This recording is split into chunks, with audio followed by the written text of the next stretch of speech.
Hello everyone. Today I am going to introduce you to the basics of Arduino coding. So let's get started.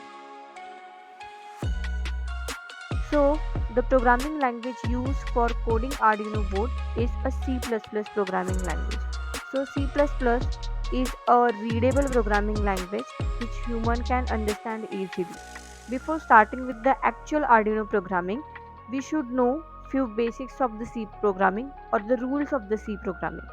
So the very first rule is whatever code you are gonna write, it should be inside the curly braces. As you can see here, the code needs to be inside an opening and a closing curly braces. And the second rule of writing a C++ code is and every statement inside your curly braces, it should end with a semicolon. There is an exception for this particular rule. The conditional statements like if, else, or a looping statement like for and while, they don't need to be ended with a semicolon.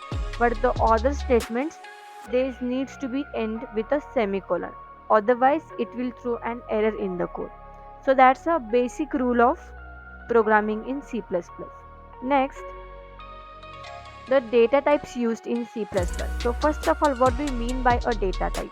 So we need to store the values of a variable, and for that we need to define the type of the data, that is nothing but a data type.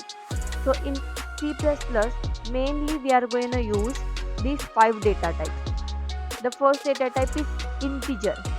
Integer is nothing but full numbers like 1, 2, 3, 4 without any decimal point. So this is declared as a integer int.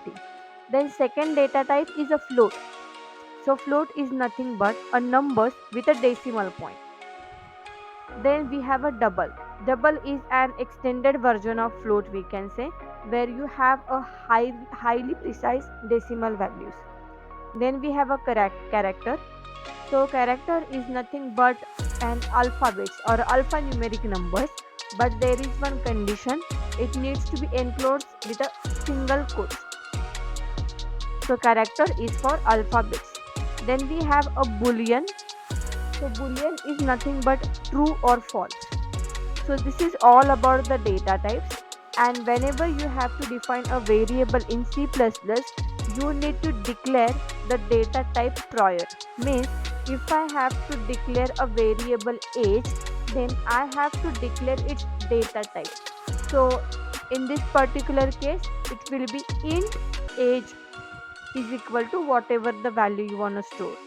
So every time whenever you are going to use a variable, you need to declare the data type of the variable, whether it is integer, float, character, or whatever it is. The next thing is the introduction to the Arduino sketch.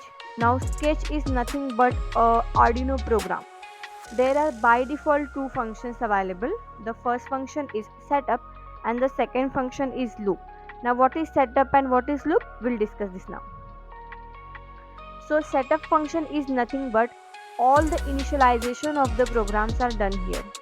For example, whenever you are going to use the pins of the Arduino, we have to set them as an input or output. Or if we are using a serial communication, then we need to set their baud rate. So all these initializations are going to be done in the setup function. And whenever your program runs, your setup function is going to run only once. Now here a syntax of the setup function is written. So you can see inside a curly bracket the initialization function is declared. So here pin mode 9 comma output means we have defined pin number 9 as output here. So this setup function will run only once when your Arduino board is powered. Next is loop function. So loop is a function where your actual code is going to be run. Means what exactly you want to do from your project, we are going to write that inside the loop function, and the loop function is going to keep on running until your Arduino has a power. So for example, if you can see, we have written here digitalWrite 9 comma high, then delay of 1000, digitalWrite 9 comma low, delay 1000. So these four statements will keep on running until your Arduino board has a power. The next thing is the basic functions or the commands which we are going to use in Arduino. So there are some input output functions like pin mode, digital write, digital read, analog write, analog read, and the delay functions, that is delay. Now we are going to discuss each and every command in detail. So let's start with pin mode function.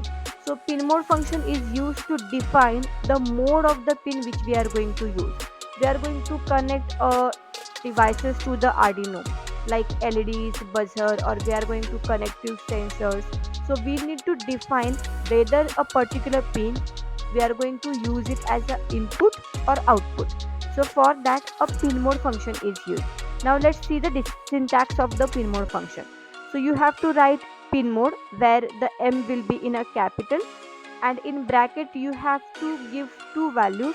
The first value will be the pin number which you are gonna set, and the second value is input or output. Whether you want to set that pin as input or output, that you have to declare as a second value. Now for example, if we are going to use pin number 9 and if we are going to set that pin as an output, then we should write pin mode in bracket 9 comma output. So this particular statement will define pin number 9 as a output pin. So that's about pin mode function.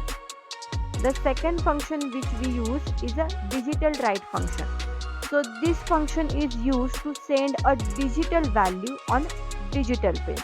So digital value is nothing but a 0 or 1, or we can say high or low values. So it is generally going to turn on or off the devices which you have connected. Now let's talk about the syntax. So here also we have to write digital write where a W is capital, and in bracket we have to define two values. So first value will be the pin number on which we want to send the value, and second value is nothing but what value you are going to send to that particular pin number, whether it is high or low.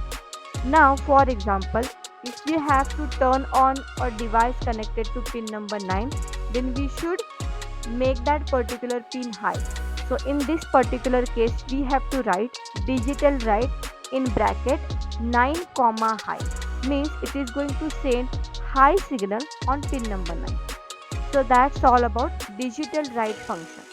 The second function we are going to discuss is digital read. So digital read function is used to read the data from the sensors.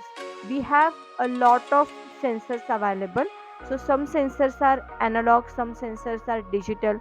So when you connect a digital sensor to the digital pin, and if you have to read the data from the digital sensor, then digital read command is going to be used. Now the syntax of the digital read command. So you have to write digital read where R is capital, and in bracket you have to mention the pin number of that digital pin whose data you want to read. For example, if we have connected a sensor, a digital sensor to pin number 9, and if we have to read the value of that, then we should write digital read in bracket the pin number, that is pin number 9, and we also have to store that value in variable. Now as we know, digital is nothing but high or low, so that's why we have declared here one variable integer a, and that variable is going to store the value read by pin number 9. So that's about digital read command. Then we have analog read command. So analog read is going to function in the same way as of digital read. The only difference is that your analog read command is going to read the values from analog pins, that is from A0 to A5 pin. The syntax is also similar.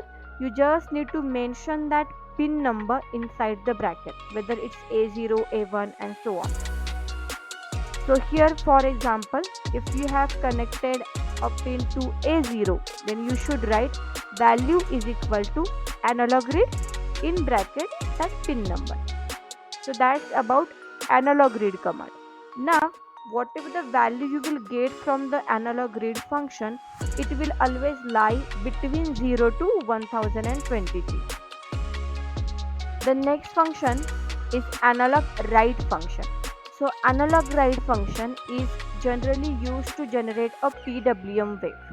So analogWrite function is going to send a different value or a PWM value on PWM pins. So the syntax of analogWrite function is again same. You just have to write analogWrite in bracket. You have to mention the PWM pin on which you are going to send the value, and the second command or a second place is nothing but what value you are going to send. Now the pin on which you are going to send a value, it needs to be PWM pin, and the value which you are going to send, it should be between 0 to 255. Next we have a delay function. So delay function is just used to add some kind of weight in your program. So here if you have written delay 1000, so that 1000 is nothing but time in a millisecond. So inside your delay you have to mention a time in a millisecond. Means if you have to generate a delay of 1 second, then you need to write delay 1000, then it is going to generate a delay of 1 second. So that's about your delay function. Then the types of input, that is digital and analog. So as we have discussed, there are digital inputs, that is high and low. So high is nothing but a 5 volt and low is nothing but a 0 volt. And for analog inputs, it's from 0 to 1023 for input side, and for output you can use the values from 0 to 255. So that's all about the basics of Arduino programming. From the next chapter onwards, we will start the actual programming of Arduino. Thank you.